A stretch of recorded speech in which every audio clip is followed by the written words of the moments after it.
Welcome back. This is World Talk here on TVP World. I'm Anna Kalczyńska. This Sunday, Romanians have returned to the polls in a crucial rerun of the presidential election. The nation grapples with deep political divides and rising public discontent, as according to the pundits, the stakes have never been higher. While the nationalist candidate, George Simion, leads the race, his pro-European opponents are determined to maintain Romania's alignment with the West. The main question remains, will this election restore political stability or will it plunge the country further into turmoil? To elaborate on the complexity of this ballot, we will now speak to Oana Popescu, Director at Global Focus Center.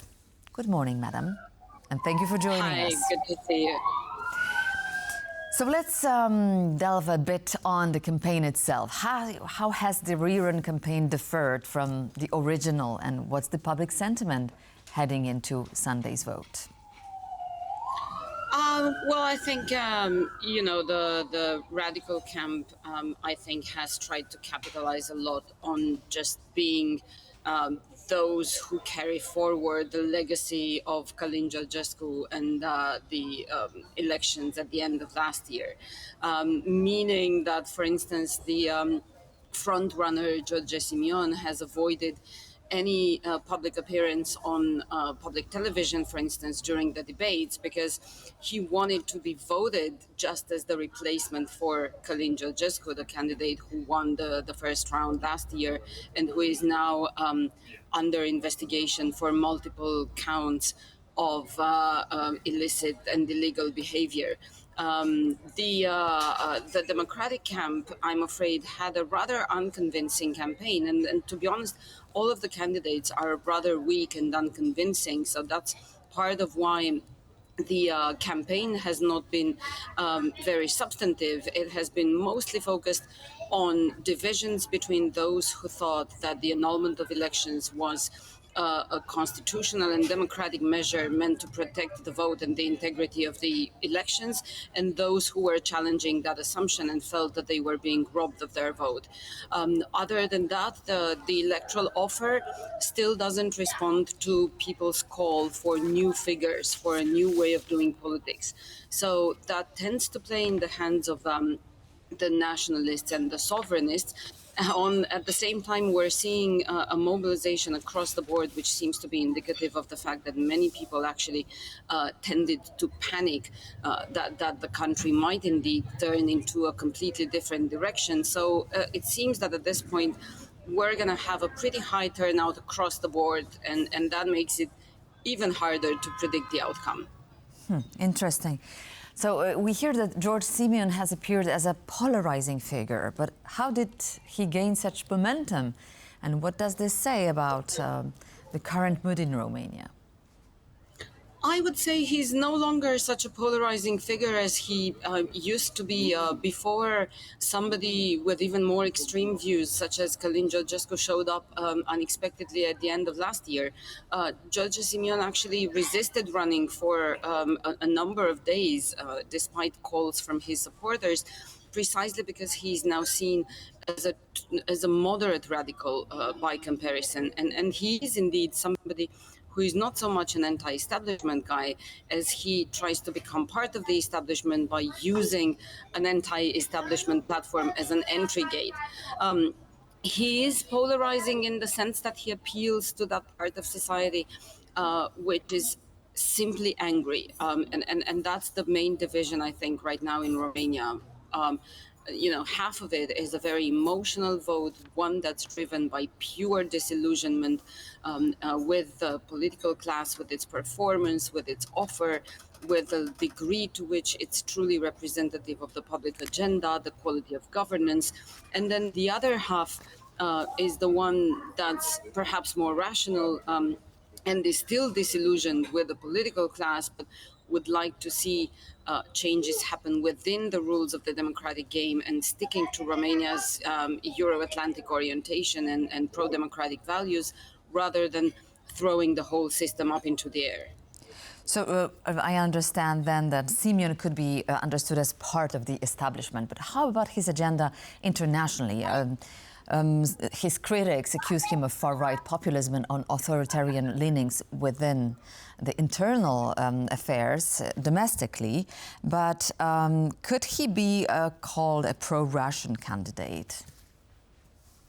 Yes, in the sense that his policies would probably very much align with the interests of the Kremlin, and that's why apparently we're seeing these days continued support from the Kremlin for the sovereignist camp and implicitly George Simion. I wouldn't call him a part of the establishment yet. I would say he would easily be absorbed by the establishment, and the danger in foreign policy and security is that he probably would be very partial to a vision of Romania which includes much less rule of law, much lower democratic standards, more centralization of power, more corruption, more protectionism and nationalism, and turning away from Romania's position as a loyal EU and NATO member, which would play very much in the hands of Russia. We could also see increasingly more alignment and calls for a more partnership with non-Western countries, and including such as Russia or China or the other similar ones with revisionist views. We would see less support for Ukraine. George Simion has peddled very much on the idea that Russia is indeed the invader in Ukraine and should be condemned, but at the same time, Ukraine has been a hostile neighbor to Romania. It still has territories that used to belong to Romania that it hasn't given back. That it's mistreating Romanian ethnics on its territory. So his rhetoric has been very reluctant to Romania's ongoing support for Ukraine. So all of this could mean that Romania would join the club of the likes of Fico's Slovakia, Orban's Hungary, but perhaps not to that extreme, in potentially being less supportive of sanctions on Russia, less supportive of the coalition for Ukraine, and more amenable to the kind of pressure that's coming these days from Washington, and would translate both domestically and externally into a different kind of behavior and national identity. Well, Simion's opponents are framing this election as a battle for Romania's European future. How real is the risk of Romania drifting away from the EU under the leadership of Simion? It's very real. I think we're talking about the degrees at which this would happen. I don't expect a radical, dramatic backsliding because, on the one hand, Romania is extremely well integrated economically with the EU market. We are very much dependent on EU funding, on European FDI. So to try and, for instance, go in the direction of more nationalism and protectionism economically, or to try to, let's say, take economic measures that would be populist and wouldn't respond to the actual needs of the market, that would be very self-defeating, and it would probably lead to layoffs, for instance, precisely within George Simion's potential constituency. The same goes for security. Romania is very much dependent on its Western partners, both US and European, for its security in such troubled times. We are neighboring Ukraine, just like Poland. So again, there's limited room for maneuver there. However, like I said, we could very well see Romania drifting away from core EU and from European values. And since the EU itself is now going through a process of trying to become more effective in defending its security, for instance, Romania might not be part of those efforts when we're talking about preserving European unity.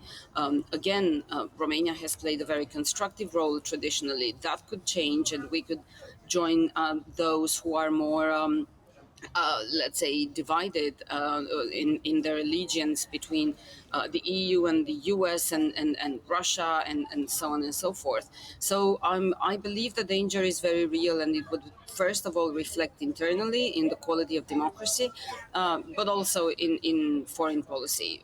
Fortunately, I would say, like I said, while we are being swept by this radical wave that's going through Europe. At the same time, I think we're seeing a healthy mobilization for the democratic candidates. I think we're seeing quite a lot of pro-European, pro-democratic rhetoric. And so what's happening right now, I think, is both democratic, legitimate, and quite healthy. It's a battle for democracy. It's still too close to call, but it's there. At least it's happening. Absolutely. Romania is a very interesting case for Europe, definitely. But one could easily imagine Romania following the suit of Hungary and adopt a Hungarian model. So my question would be, are Romania's democratic institutions like the judiciary, electoral commission and the media strong enough to face this change?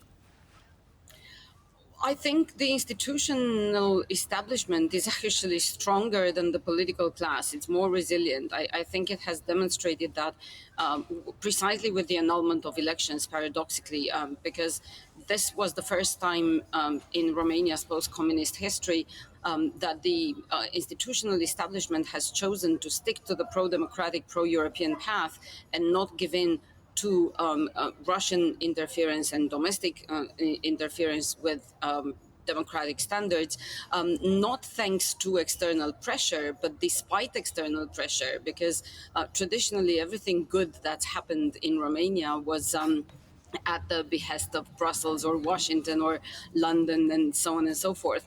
This time there was tremendous pressure from the Trump administration in favor of the sovereignist camp, and Romania still decided to go in the opposite direction. So I trust that there's quite a lot of resilience within institutions.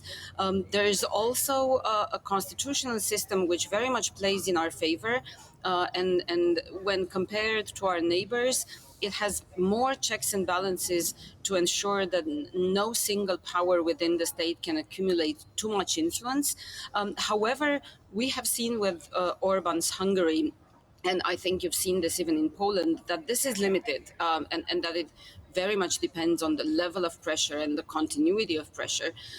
So, at the same time, both within the public administration and the political class, there are those who see this as a window of opportunity to re-centralize power, to regain some of the privileges that they've lost in the course of Romania's EU integration. So that is a battle that is still being fought, and I think it will define the coming years. This, no matter who wins, this will still be a battle between these two factions, both within politics and within the state, that are one of them genuinely committed to the democratic path and the European path, and the other one trying to roll back some of those reforms. Thank you, Oana Popescu, for your insight. One thing is clear, today's vote may shape Romania's political future for the next years to come. So we will be watching closely. Thank you so much for joining us. Thank you for having me. My pleasure. And that concludes this edition of World Talk, but please stay tuned to TVP World for more coverage.